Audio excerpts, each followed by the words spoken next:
sometime in January, I think, of 2020, I was like, screw it, I'm just going to send her a contract, see what happens, see if she'll at least communicate with me. This is another ninja tip. This is another pro tip. That's a pro tip here.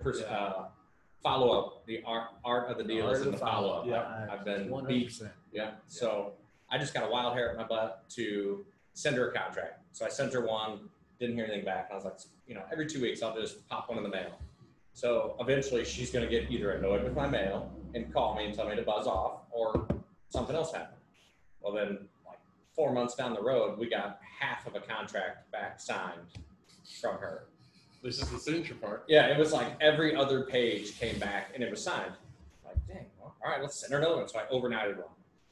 We didn't see that one for 6 weeks. And we got that one back all signed. But no way to communicate with her. She's 80-something years old.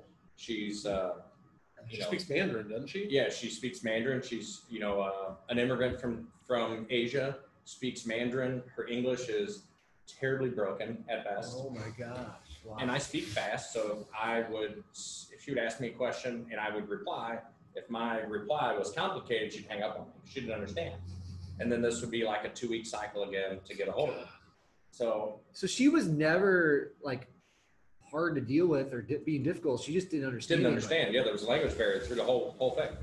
Language and distance and age, it just was like this disaster. Sounds like a rough relationship. Right.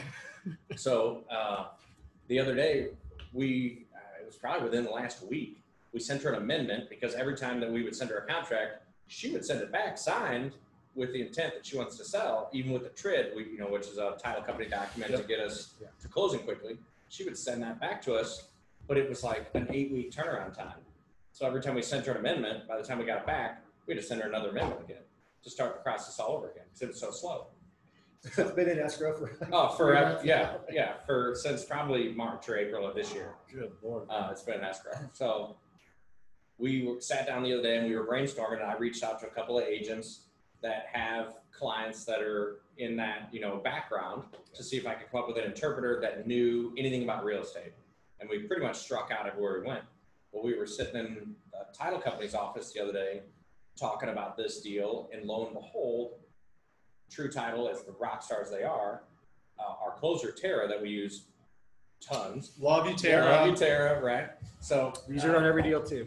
She's like, oh, why didn't you tell me sooner? I have a friend that speaks Mandarin and she's a real estate agent.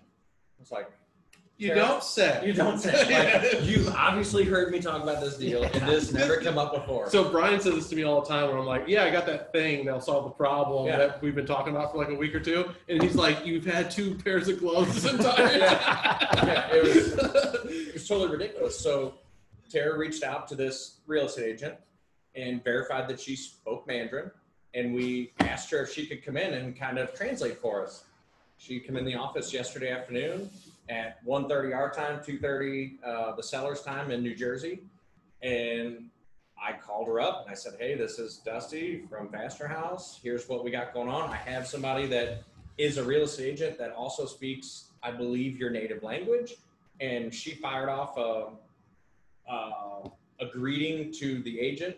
And the agent grabbed the phone and they talked for an hour, just in communication back and forth, ironing out all the bits and pieces of our deal that we were missing. So I hate to say it. So remember, you guys watched Seinfeld, the episode where I guess he was on the phone with somebody from Asia, and then the guy came in delivering the Chinese food, and then he's like, just gets on the phone like he's their lifelong friends. Yeah, that's exactly what happened. He's like, do you mind? It's kind of an expensive call. Yeah, and there was 4 of us in the room.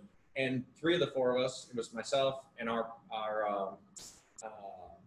processor, Lori Kohlenhofer, rock star. We couldn't do half the crap that we do without her. Yeah, she's cool. And our closer, Tara. And we all would just kind of push back from the table in amazement as these 2 communicated back and forth in a language that none of us could speak.